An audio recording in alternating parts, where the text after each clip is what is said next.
Good evening, ladies and gentlemen. I'd like to call to order the June 23rd, 2022 regular meeting of the Naperville Park District Board of Commissioners.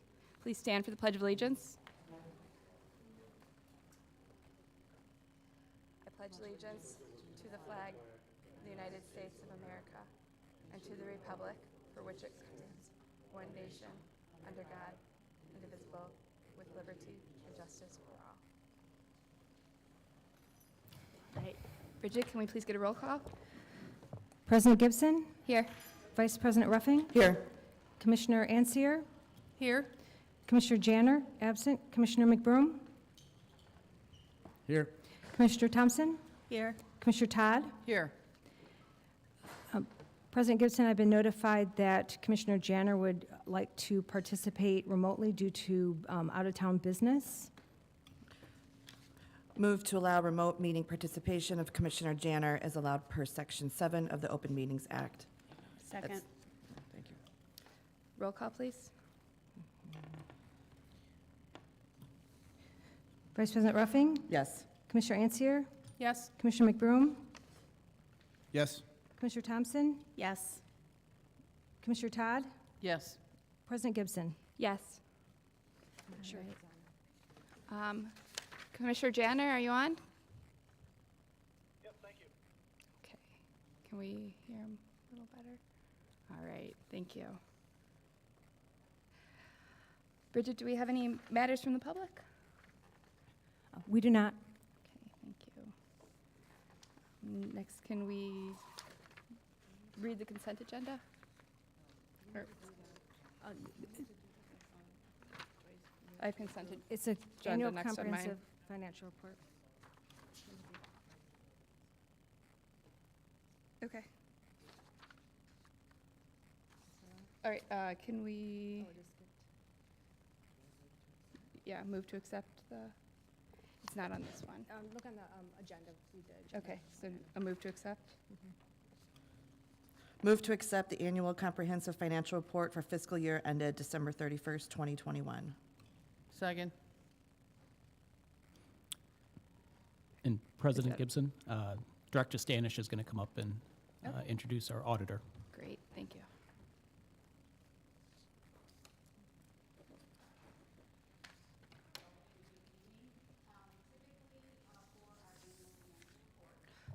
Is your mic on?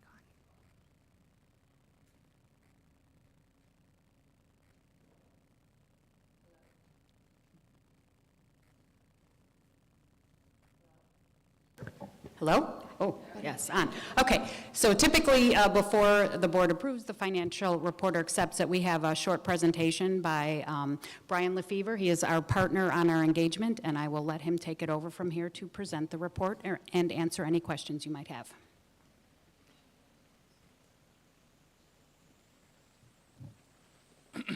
Thanks, Sue. On behalf of SIC, I'd just like to thank the president and the members of the board for inviting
Thank you.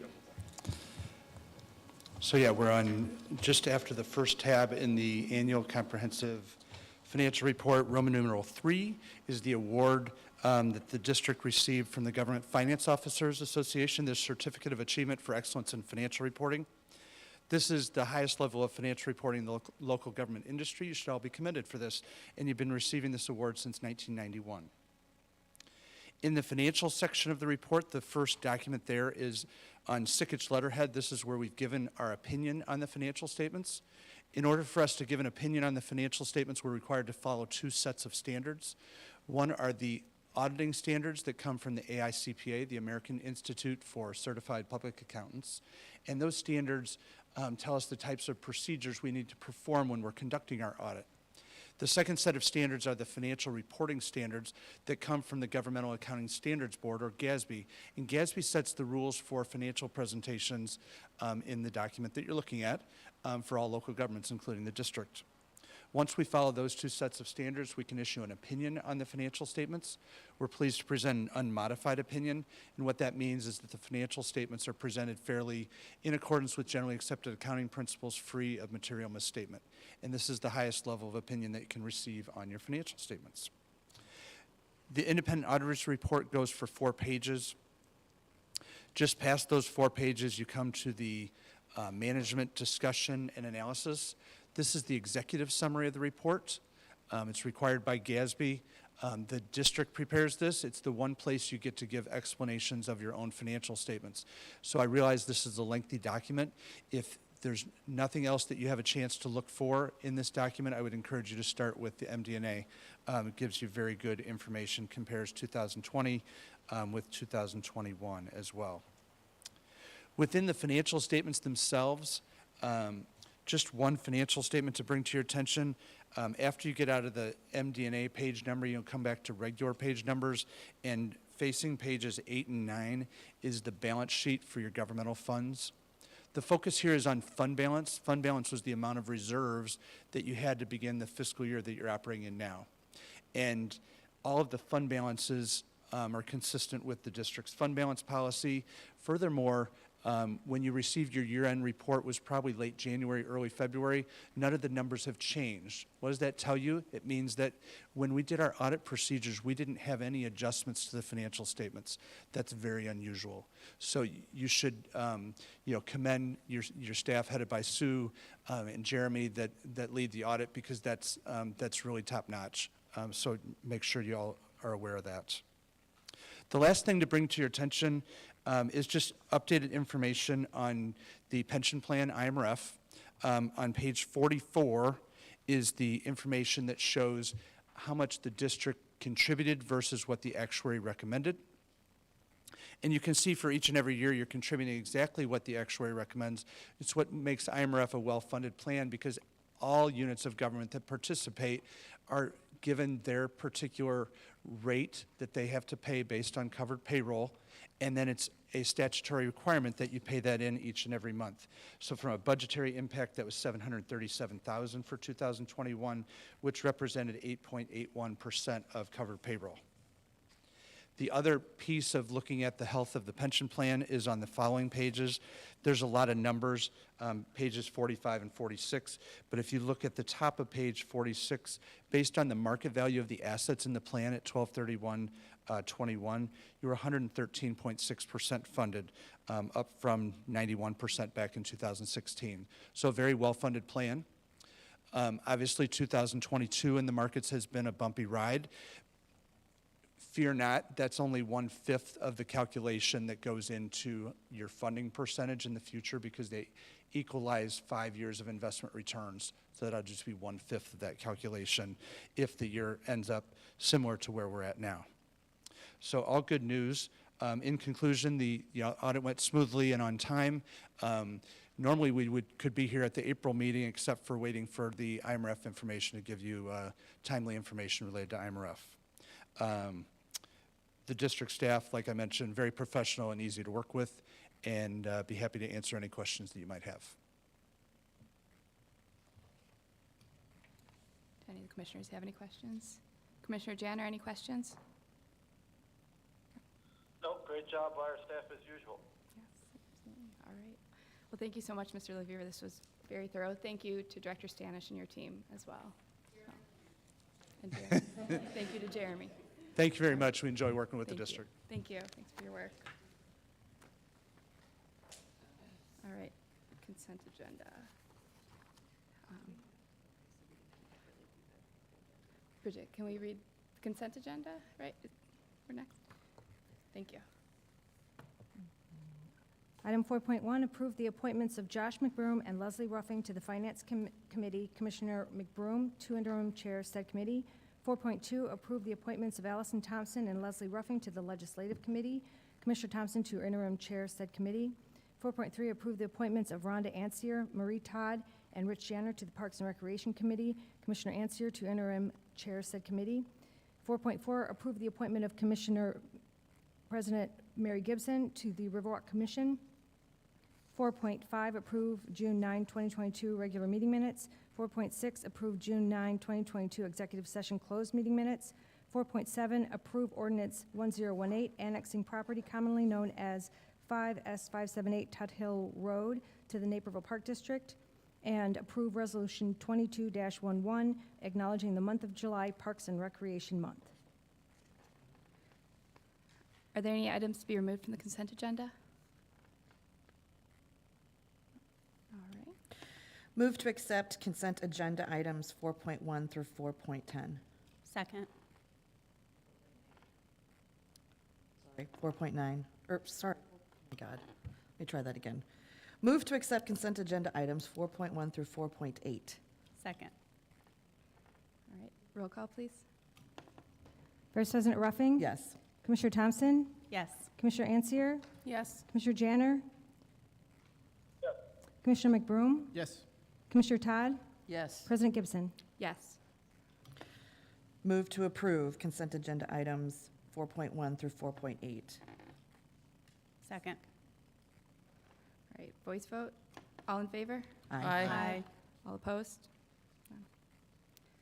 Okay, no unfinished business. New business, community survey results.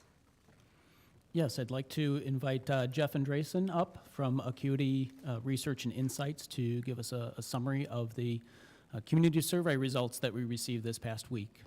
Overall, some very good news for the Park District, and interested to hear Jeff's summary. Hello, thank you, Brad. And thank you for having us back to present the results. Good to see everybody again. You'll recall that we conducted the community survey earlier this year in April and May. It was conducted both online and by printed questionnaire. We also gave residents who were in our random sample the option to complete the survey by phone with one of our interviewers if they so choose. Nobody selected that option, so it was all done online and by mail. Let me see if this is not working. There we go. So in all, our goal was to receive completed responses from a minimum of 500 respondents, which we did. Again, data collection was from early April through the 3rd week of May across those 3 options. Most of the surveys came in through printed mail questionnaires, which were sent to our office for processing, and then just over 200 were through the online survey platform. We then looked at our 508 respondents and compared them to census data in terms of their region, where they live within the city of Naperville, and their demographics, their age, their gender, race, ethnicity, whether or not they have children under 18 in the household or not, and so on. And we weighted our sample of 508 respondents to align with the most recent census data, which is from 2019 estimates. The full 2020 census data are not completely available yet. So we know demographically across those variables, those characteristics, and region, that our 508 respondents are representative of residents throughout the city. For a sample of 508, the maximum margin of error is plus or minus 4.3%. And then after we completed the random sample, we provided the district with the survey link so that it could be placed on the website, I believe on the homepage, so that anybody who was not part of the random sample survey could provide feedback separate from the random sample survey. And we had a really good response from that as well. We had over 530 responses through the website link. And most of what I'm going to be presenting to you tonight is from the random sample, the 508 cases. But in the appendix of the full report, we do provide a comparison of the two groups, the random sample versus the public website sample. There are some differences between those two samples, which I'll cover toward the end of the presentation. But again, most of what I'm going to be going through tonight is from the random sample.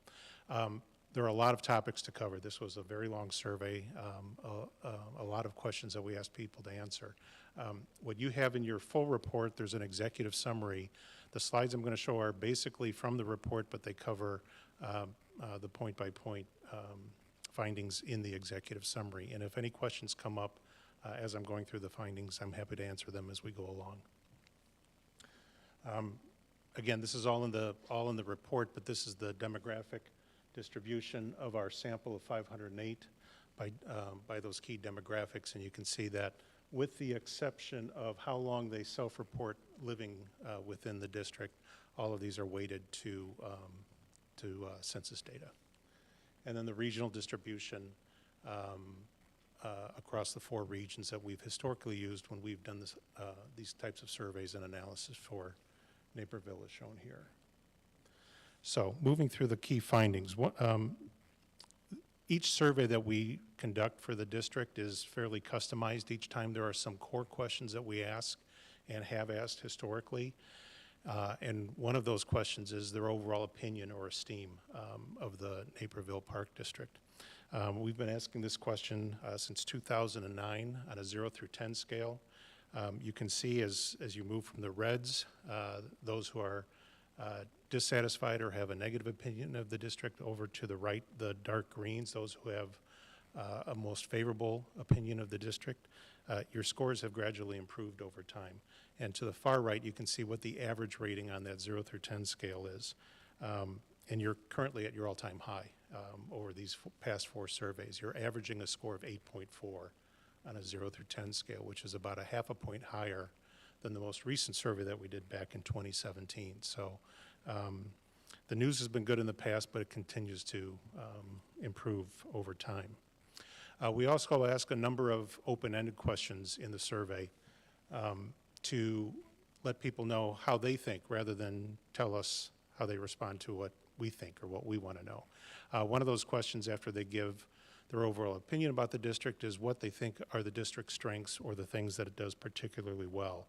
92% were able to offer an opinion of what they think the district does well. And then the bar charts on the right show how we code those responses. And you'll see that they're grouped with a dark bar at the top. The dark bar at the top is a net. So of those who have an opinion, 45% said what they like about the district or what they think is a strength has something to do with the programs or events that you offer. And within that, they can mention multiple things. And the ones that come up most often is they like the variety or number of programs. They like youth programs specifically. They think that there's enough program opportunities for all ages in the community, or they like community events. There are other program-related items. These are just the ones that come up most often, and they all lump into that 45%. Close behind that is the top strength are the parks and trails and open spaces provided by the district, that they're well maintained. They like the parks in general, good number, variety of parks, and so on. Those are your 2 dominant strengths. Beyond that, other things come up, but less often. The buildings and facilities, they're good, they're well maintained. The activity center specifically, staff and management issues, knowledgeable, friendly, helpful staff, accessibility of the parks and facilities, and so on. Similarly, we ask them what they don't like about the park district or what they think the park district could do better. You'll recall on the previous slide, 92% had something positive to say about the park district. When we ask what they don't like about the park district, only just over half offer something that they don't like. Everybody else said, I can't think of anything, or 18% said, there's absolutely nothing I don't like about the park district. So again, a good reflection of those high overall ratings that we saw in the first slide. And in terms of what they would like to see improved the most, again, programs and events comes up number one. So it's what they like most about you, but it's also, there's something about those that they would like to see improvements as well. Youth programs, and especially pre-K, there was a lot of responses about more programming or opportunities for pre-K programs. There aren't enough of them. They fill up too quickly. They're having trouble registering for the programs that they like, and so on. Administrative issues came up second. Again, very scattered responses, better communication, issues with the website, and again, this is where registration came up. It's hard to register, and then things fill up before you can get in there. 17% mentioned something about parks and trails. They want more trails, more connectivity through within the system, better maintained parks, and so on. 14% mentioned something about buildings and facilities, needing more sports courts for pickleball, tennis, those sorts of things. Indoor pool. 12% mentioned something about costs and fees, and so on. So again, they value the most for the parks, for the programs and events, and they still want more variety and more for specific age groups. We also ask about their perceived value of the property taxes and the share of property taxes that go to the park district. When we tell them that about 5% of residential property taxes go to the park district, and ask them to rate the overall value that represents, given the parks and facilities and programs, et cetera, that the park district provides, on a 0 through 10 scale, to rate the overall value that 5% of their property taxes represents. Now, we asked this question after a later question about some potential initiatives and willingness to pay questions, which I'll get to later. We did see a difference in terms of whether those willingness to pay questions referred to higher taxes versus higher fees, but the chart on the far left shows you the overall responses to this value question. And again, you're still getting very, very favorable scores. 78% think that 5% represents a good, if not excellent, value overall. 14% say it's an average value, and only 8% feel that it's a poor value for that 5%. Average rating of 7.4 on that value scale. And again, this is another question that we've asked over time. The top chart shows the trends for those different scores on your Esteem, that first slide that I showed you, and you can see that those scores are going up for the highest regard and the very positive, those two green lines, and are at worst flat, at best going down for the dissatisfied, the red chart on the bottom. So that's why you're seeing that lift in your Esteem score. The value ratings down below, not as much movement, pretty steady over time. You're getting a little more in the great value. That second green line is going up, but the good value is going up, the great value is going down, but otherwise they're kind of canceling each other out. And the excellent value is still the dominant response. So they like you better, they think your value is still good, and that has pretty much held over time. We then move on to questions about what parks and facilities they visited in the past 24 months. In the past, we've asked about the past year, but due to COVID, since 2020, we extended it back to 24 months, understanding that usage and visits were definitely impacted. So within that time frame, 97% said they had been, or someone in their household had been, to one of your parks and facilities. The items that come up most often, the 17% and higher, were listed in the questionnaire. So they saw those and could identify, yes, we've been to this facility, or yes, we've been to this park or the Riverwalk or whatever. The ones below that were other destinations that they volunteered on their own. So that's why there's a big drop off between Wolf's Crossing and Cedar Park. And then what we also do is we look at where people live and which of those facilities they go to. Now this one's a little confusing to read, but that very top row next to 483 cases who answered this question, who said they'd been to a park or facility, you can see that demographically from census data, 33% of the residents live in that northwest region, 16% in northeast, 25% southwest, 26% in southeast. We then look at that regional distribution for each facility and each park tested here to see where are people coming from who use the Riverwalk, who use the Nature Center. And what we can see is for the Riverwalk, that distribution is pretty close to the overall distribution, meaning the Riverwalk is attracting residents from throughout Naperville. It's not a local or a proximate destination. Everybody's coming from all parts to use the Riverwalk. As opposed to the Nature Center, 41% of the people who report going to the Nature Center live in the southeast. So that's drawing more from its immediate area and drawing less from residents outside that area. So a lot of these locations are, again, drawing pretty representative visits from across the community, with the exception of the Riverwalk. The Nike Sports Complex, half of those visitors live in the Northwest. And then Commissioners Park, 95th Street, and Wolf's Crossing are disproportionately drawing from the Southwest.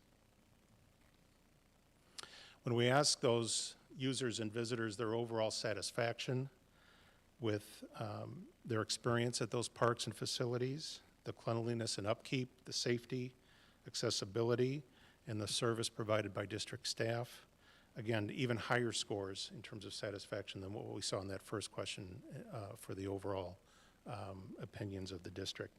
Here you're getting a majority giving you 9s and 10s on a 0 through 10 scale. So those who are using you, taking advantage of those parks and facilities are giving you very positive scores. And these have always been strong, but again, are even stronger than they were in the 2017 survey 5 years ago, averaging a half a point higher across all of those metrics. And once again, safety is the top rated attribute at these locations. So more good news. The one item that comes up a little bit lower is the bottom one, service from staff, but the reason is because you have 14% who don't have an opinion, give a neutral score, because if I'm going to a park, I'm probably not interacting with staff, so I can't give a rating as to how satisfied I am. I'm not really happy, I'm not really unhappy, I just don't really have an opinion. So that neutral rating is the only thing that's really pulling down that score. For the few people who said that they have not been to a park or facility, we asked why not. The number one reason continues to be, as we've seen in the past, we don't have any young children in our household. Why would we go to a park or a facility? There's still an impression among some of those non-users that the park district is primarily for families or those with young children. COVID was the number 2 reason. That's why I haven't gone, because of health concerns or COVID concerns or COVID restrictions. Some of the facilities weren't available to me in the past 2 years for a period of time. And then it really drops off beyond that.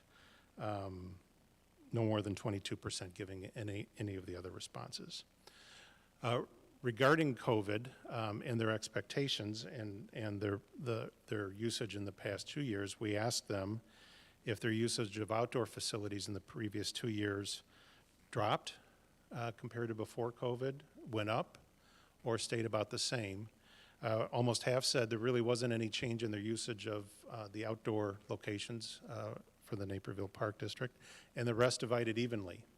The remaining 55% said they either use the parks more often, the outdoor facilities more often during COVID than before, and the rest said less often.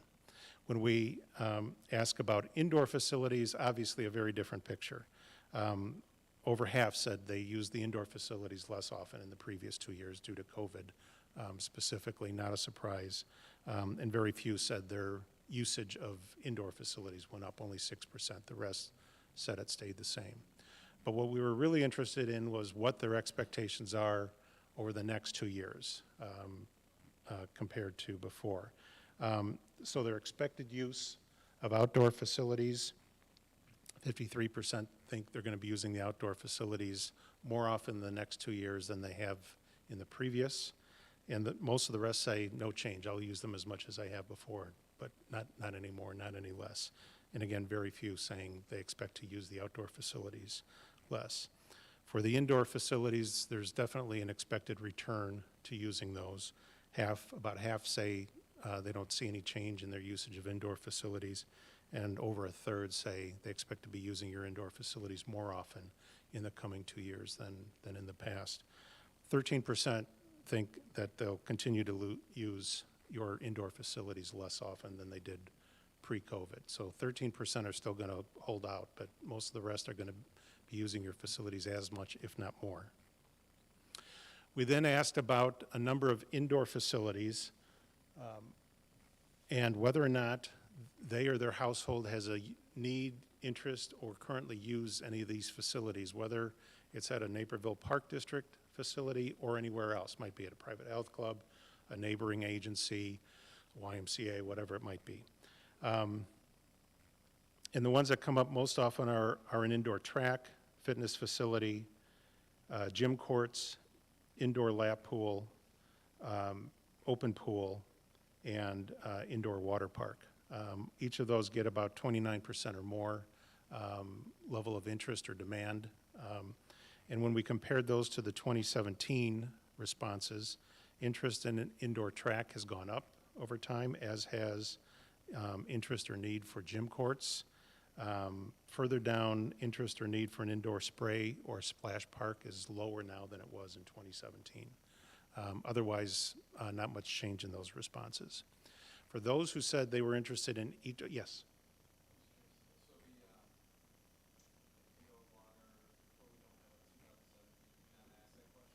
We asked it as one lumped together facility, indoor water that includes lap lanes and open pool and so on. This year we split it out to see if there were certain elements that were especially important or in high demand. Pardon me? No, it's all broken out. Yep.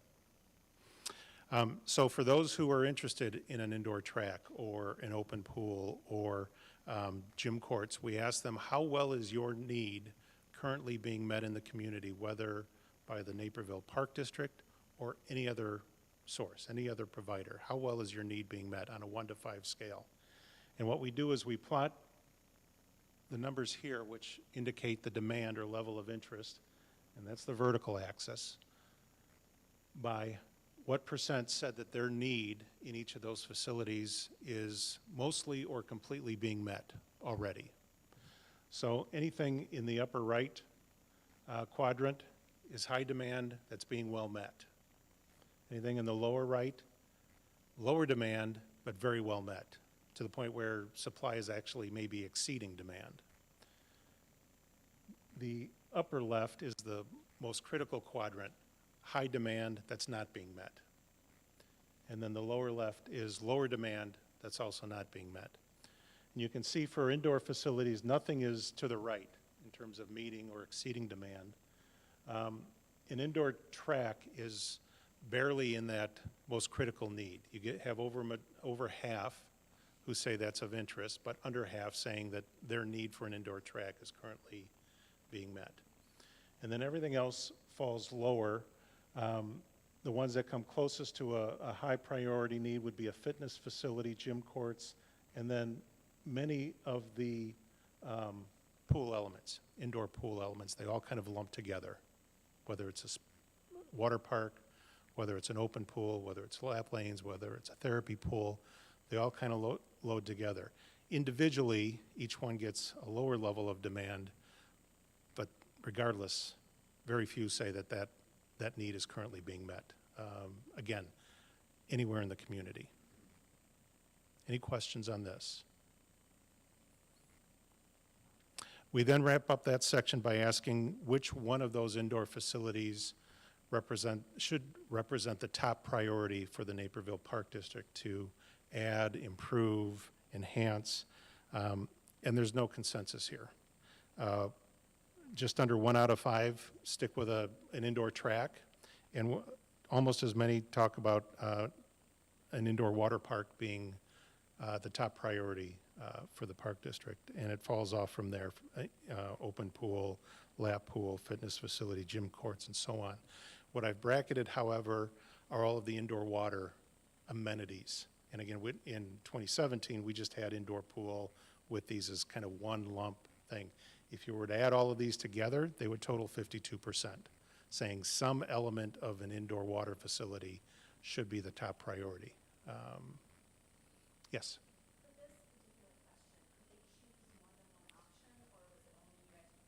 Choose one.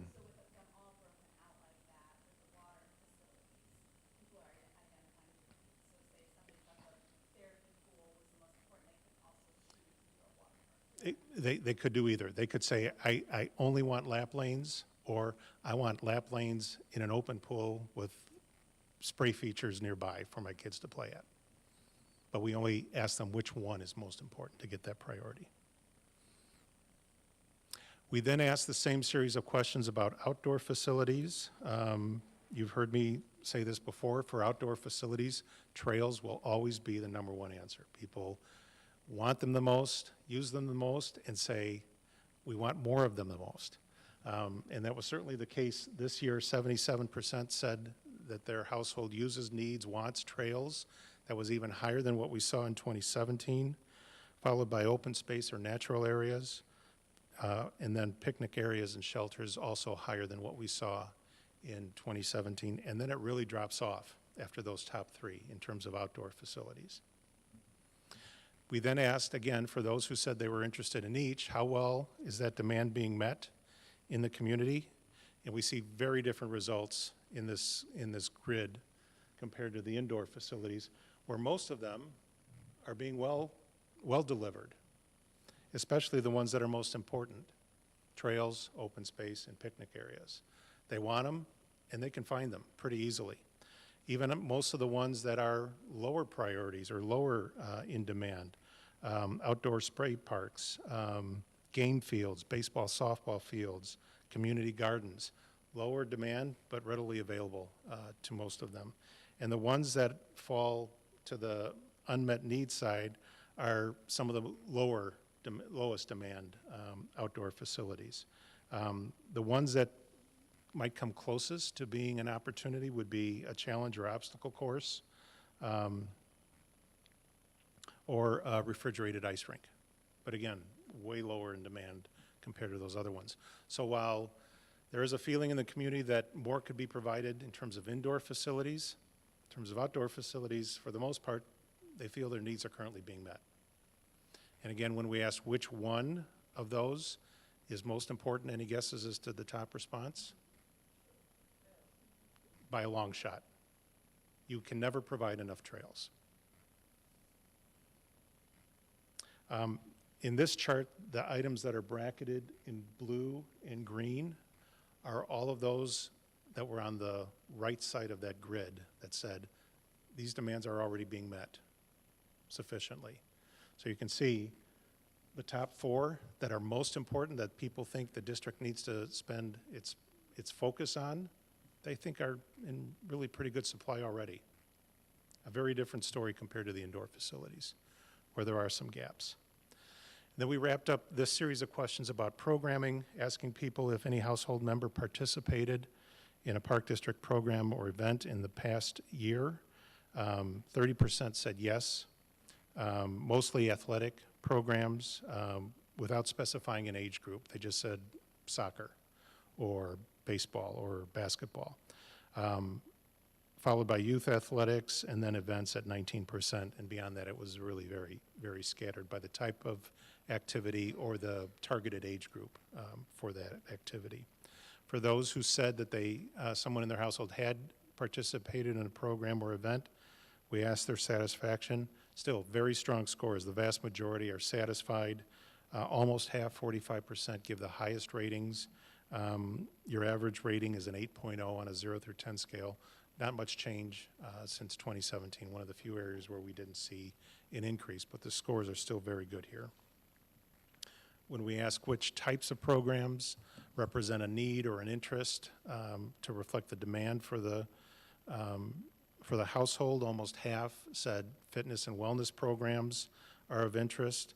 And then after that, it was roughly a third mentioning each pool and aquatic programs, programs for older active adults, for adults 18 to 59, and environmental education programs, all registered about similar levels of demand. And then when we plotted to see how those who are interested in those feel those demands are being met, sports and athletic programs and early childhood programs, though, for those who are interested, feel that they're pretty much readily available. So there's a disconnect here in that early childhood is coming up as, I have a demand for this, but it's being met. But in other questions, we're seeing the one thing I'd like to see more of is more pre-K opportunities. The rest of them all fall to the left, but again, most of them are lower priority items. The biggest opportunity is fitness and wellness programs, and that'll tie into some of the findings I'll present shortly on the core values of the park district. And then when we ask which one is most important to them, again, no clear consensus here. They spread pretty evenly between aquatics, fitness and wellness, environmental education, and then programs for active older adults. I mentioned earlier on the value question that we had some willingness to pay questions and asking residents if they would, on a 4-point scale from strongly opposed to strongly support, be willing to pay for 3 potential capital efforts: a recreation facility in South Naperville, including gym space, program space, fitness center, and an indoor track. If it means, and then randomly, half of the sample was asked if it means higher fees, and the other half was asked if it meant higher taxes. No dollar amounts were assigned to this. It was just, are you willing to pay more in fees versus taxes, to see if there was any difference in willingness to pay for an indoor facility in South Naperville. Second one, an indoor pool, which may include open pool for swim lessons and exercise, warm water therapy pool, lap lanes, and or a splash water park for children, willing to pay higher fees or taxes. And then finally, buying additional property, provide more parks and recreational opportunities in Naperville. And you can see from the bar charts that the overwhelming majority said, I would at least somewhat, if not strongly, support each of these. Doesn't matter if you're going to raise fees or raise taxes. I'm in favor of this. Now, I present this with a strong word of caution. I guarantee you, if you put any of these on a referendum, you would not see that level of support.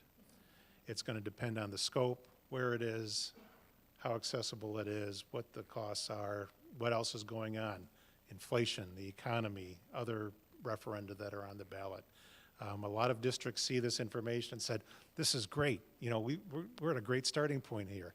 No, this is the best you can assume. It's only going to become more difficult from here. But the good news is that, again, they don't see much in the way, in terms of a difference between paying higher fees or taxes on these. They're at least open to the discussion. The details will change things later. We then ask each of those 2 groups which one of those 3 items they think, again, is most important, or that they would support most. No clear winner here. An indoor pool gets a small plurality. That's the blue section of the bar, whether they were asked about paying higher taxes or higher fees, but it's still pretty even across the 3 initiatives that we tested. It is interesting that when asked about higher fees, 5% volunteered. I don't support any of them. I don't want to pay higher fees at all. Whereas when it was asked about taxes, almost twice as many said, no, I don't want to pay higher taxes. It's still only 9%, but it did generate a higher level of no more on the tax side.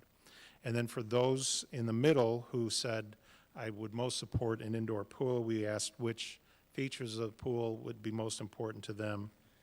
And an open pool came up most often, and then the other 3 elements that were tested in that question wording all kind of tied for second. No clear delineation between lap lanes, warm water therapy pool, or an indoor water park. I mentioned the core values. Yes. Report. Did we ask this question for the pool in 2017? I see a breakdown for open land and facilities, but do we know the willingness to pay fees versus taxes for pool in 2017? I'd have to check to see if we had the exact same wording. Okay. If it's not in the report, the wording may have been different, but if it is in the report, I'm sorry, it is in the report, but only for a recreational facility in South Naperville and for buying more open land. We did Okay. not test a pool We didn't ask in 2017. Okay, thank you. But from 2017 for South Naperville, facility or more open space. Not much change in the level of support or opposition between then and now. Okay, thank you.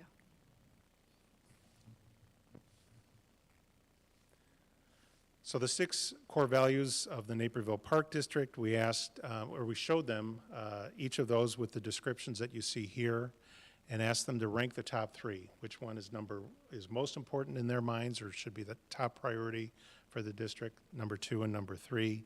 The darker the bar, the higher the priority. So the dark blue shows what percent said each of those is the number 1 priority, and clearly health and fitness was deemed by far the top priority for the Park District, or certainly most important for them at 44% saying number 1, and then 75% included it somewhere in their top 3.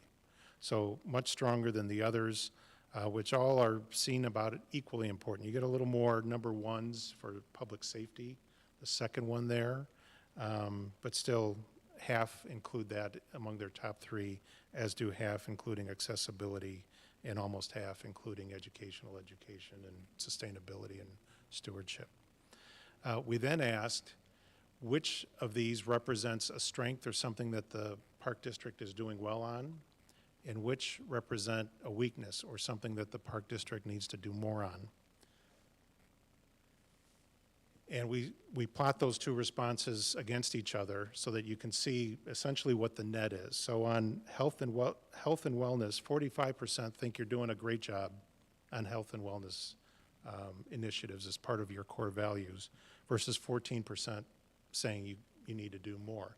Now, kind of like trails, they might say, yeah, you're doing a great job.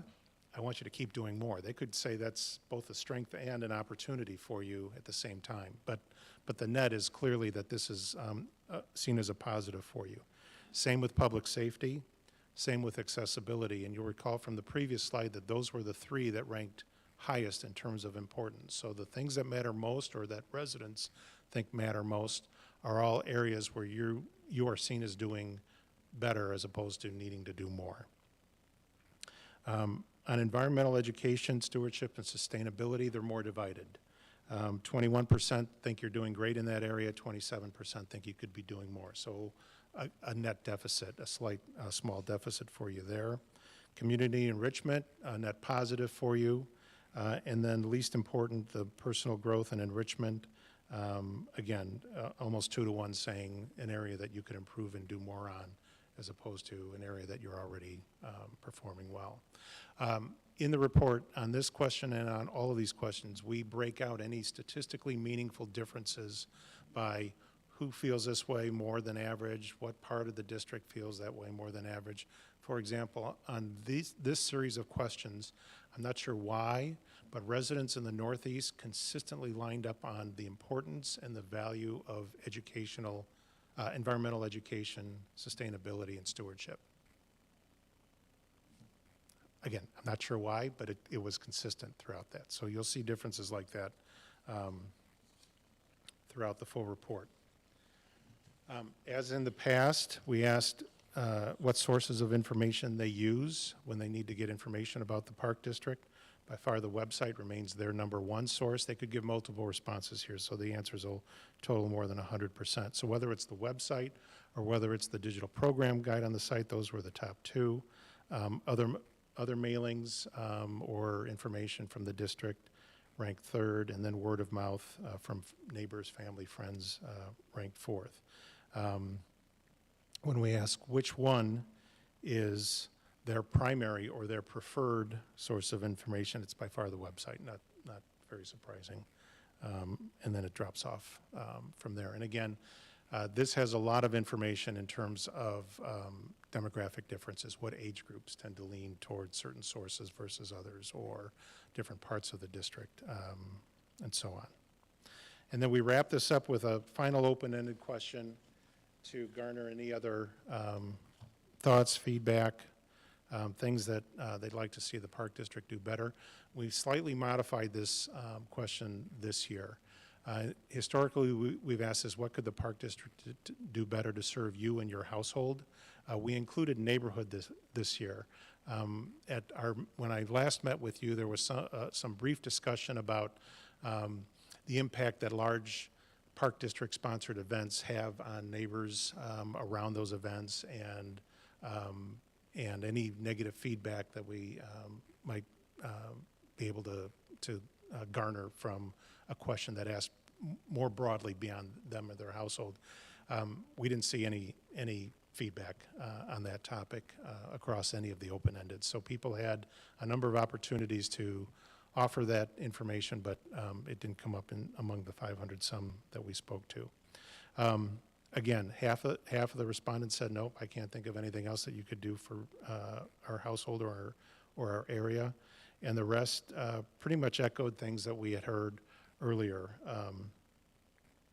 about raising awareness, just keeping them better informed about programs and opportunities in the community, more programs, especially youth programs, that pre-K group emerged again in that question, better programs overall, more parks, more trails, more facilities, especially indoor pool was again included in that category, and then accessibility. Accessibility largely had to do with hours and schedules, how late in the year a pool is open or a facility is open, or the hours of programs or the hours of certain facilities to accommodate their needs, weekday programs as opposed to weekend programs, that sort of thing. And then wrapping up, I mentioned that we did the public survey with the link on the website with over 530 residents responding to that survey. It was pretty clear when we looked at the demographics of that public survey versus the random survey that the public survey was clearly a user survey, and not surprisingly because non-users aren't going to your website very often. The public survey respondents, a majority of them, 73%, have children in the household, whereas citywide, only 37% have children under 18 in the household. So these are younger adults with families with younger children. They're in the 35 to 54 age range, much more. Tended to be slightly more female respondents as opposed to men on the public survey. The interesting thing was from the public respondents, when I say public, think users. They tend to participate in programs, and they're about equally satisfied with the programs as what we saw in the random survey. But in terms of their overall opinion of the district, it was a little bit lower than the community-wide survey. Probably because they've had more interaction and they've had more opportunity to be unhappy with something at one time. Usually what we see in these surveys is someone's overall opinion is most impacted on a negative experience and or how that negative experience is addressed or isn't addressed. Now, their scores are still very positive. They're only just slightly lower than the community survey. So it's just an important comparison, but not an area of big concern. They're likewise a little less satisfied with their experience at parks and facilities, and that was seen especially on the level of upkeep and interactions with staff. But again, those scores, I don't know if I'm keeping up with this. I'm not. Those scores are generally still positive. And then wrapping up, compared to the random sample, these respondents are also more interested and more supportive of an indoor water facility. Again, they're families with children who would be more likely to use this. They're especially interested in an open pool and or an indoor splash water park. They also express stronger demand or higher priority for baseball and softball fields and greater interest in aquatics programs and sports programs. They tend to think more than the community survey that you're doing a good job on community enrichment, but would like to see more done on environmental education. And not surprisingly, because they've gone to the website, they're more likely to use the website for information and prefer to use the website going forward. Any questions? So generally good news overall, especially on outdoor facilities. They seem, their demand for outdoor amenities seems to be very well met, in high demand, but very well met, but clearly some opportunities or at least discussion points on indoor opportunities and programming. Any questions? Brad? Yeah, I'd just like to thank Jeff and his team. They've been great to work with throughout this entire process. A lot of great information that we're going to be able to use in the coming months as we look to update our master plan, get ready for the development of the strategic plan this fall, and be able to take the information here, the community feedback from the survey, and also compile it with the information we're gathering from our employees and through other means as well. So certainly thank you for all of your work on this. A lot of great information to go through, a lot to absorb, but certainly something that all of us can get our arms around and begin to work from. We will have a full copy of the report posted on our website tomorrow, as well as we will be issuing a press release so that anyone in the community can go on and see the full results from the survey. Great. All right. Thank you, Jeff. I'd also like to thank all of our residents who took the time to do this survey. I mean, this is really invaluable, and thank you to staff. The satisfaction scores are really wonderful, and that speaks to all the hard work from staff. So thank you all. Thanks, Jeff. Thank you. All right, great. Thank you. Next, we have update to financial policy FN02, purchase and bidding policy.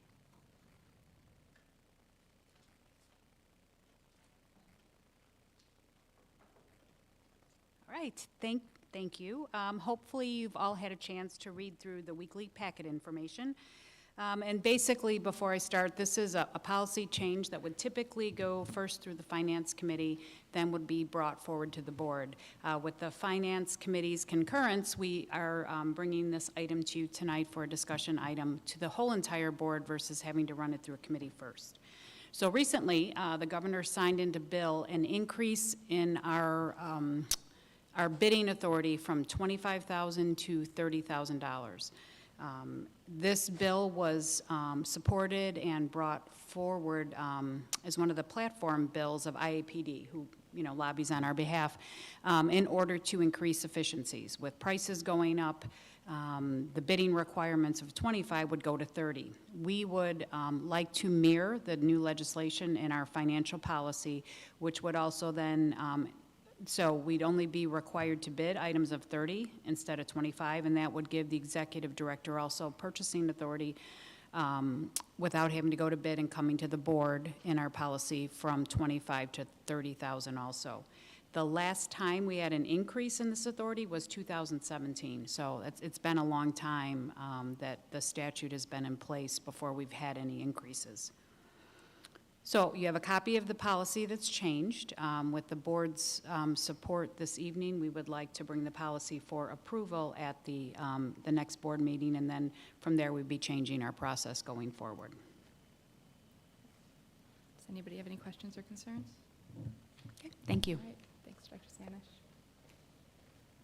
Next, we have Frontier Sports Complex Skate Facility Lighting Installation Projects. So good evening.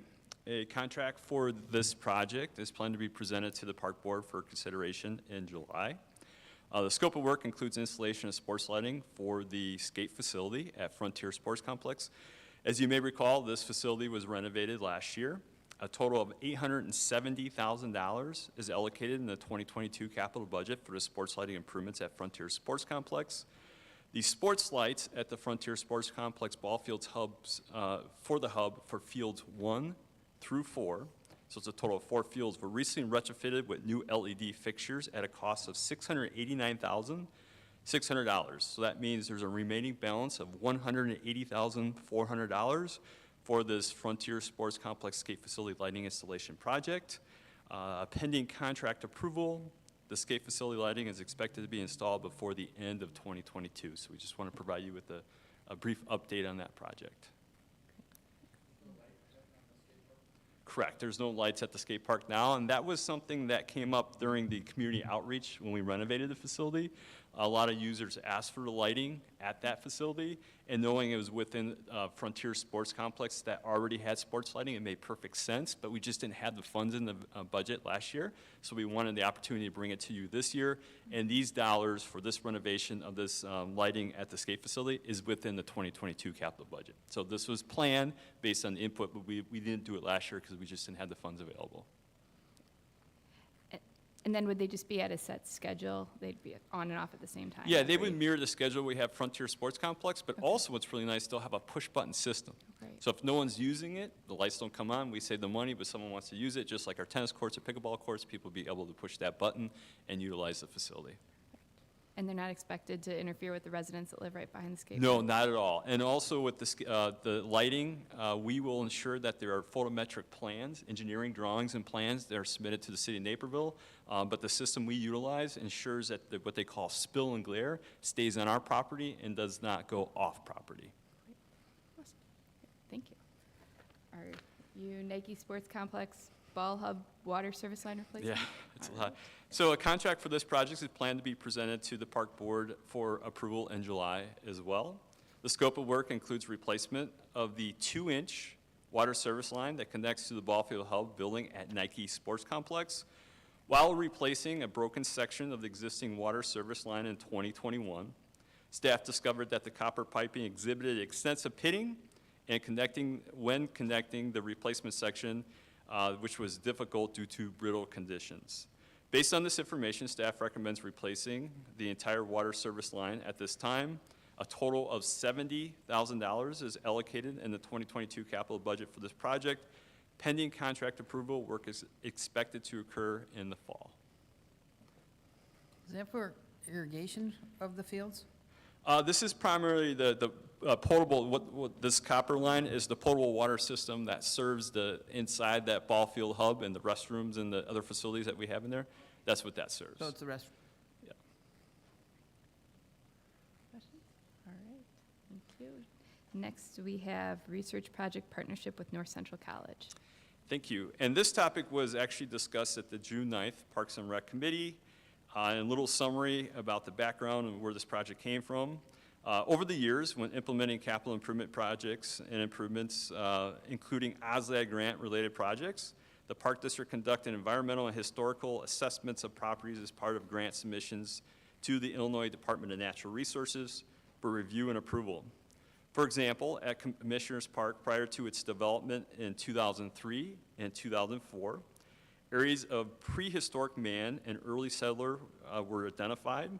As such, a section of land was preserved at Commissioners Park as part of the site development plan in light of this information. Recently, a Naperville resident and a representative of North Central College reached out to us about the cultural and historical opportunities to carefully tell the important stories associated with certain areas located today on Park District properties. With respect to the storytelling aspect, as part of the community education and preservation, the group expressed an interest in forming a partnership between the Naperville Park District and North Central College and its students in a classroom environment to review the reports completed by the Park District and conduct controlled field exercises to gather more information. So today we want to just present this topic to the entire board and see if there's an interest by the board to direct staff to sit down with the North Central College staff and to develop a partnership agreement to be further reviewed and considered and approved by the Park Board. Does anybody have any questions or comments?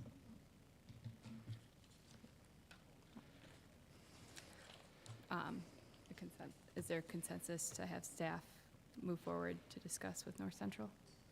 Yes? Excellent. All right. So then we will bring back a draft agreement. We'll work in collaboration with legal counsel Dirk Price and for review and consideration. Sure. Great. Thank you. Thank you. All right, and final item, Springbrook Parkway. Yes, so this is related to, you may have heard in the community, the 87th Street Bridge Replacement Project. So 87th Street Bridge is located to the east of Plainfield Naperville Road on 87th Street, and there's a section where the bridge is just to the south, which is next to our Naperville Park District-owned Springbrook Parkway. As part of this bridge replacement project, the city requested that a section along the property line, very similar in the past when we received these requests for temporary construction easement, to provide for grading and restoration that actually enhances drainage. We think that's a very fair and reasonable request because it is going to improve drainage. The city, as part of this temporary construction easement, which would be presented to the board for consideration and approval, the project funding will cover the cost of this. There will be no engineered structures on Park District property. That's what we asked for. And that the restoration will be done to our standards and specifications. So we think it's a very fair and reasonable request and a project that's going to improve transportation and the overall experience within the community. So as such, we wanted to present it to you tonight for consideration. If there's an interest by the board for us to proceed, we will move forward with presenting a temporary construction easement to you for consideration. But as I mentioned earlier, just like at the 445 Aurora Avenue development project, same thing, they asked for a temporary construction easement. We thought that was also fair and reasonable because it ensures along the property line we have very good drainage, and so they can work on the property line with the understanding they will restore it at their expense. All right. Everybody agree with consensus to proceed? Okay. Thank Sounds you. great. All right. Thank you, Director Schutz. All right. The next regular meeting of the Park District Board of Commissioners will be July 14th, 2022 at 7 p.m. at Fort Hill Activity Center in multi-purpose rooms. Move to adjourn to executive session to discuss personnel items per Section 2C1 and to discuss land acquisition per Section 2C5 of the Open Meetings Act. Do you have a second? All right. Roll call? Vice President Ruffing? Yes. Commissioner Thompson? Yes. Commissioner Ansier? Yes. Commissioner Janner? Yes. Commissioner McBroom? Yes. Commissioner Todd? Yes. President Gibson? Yes.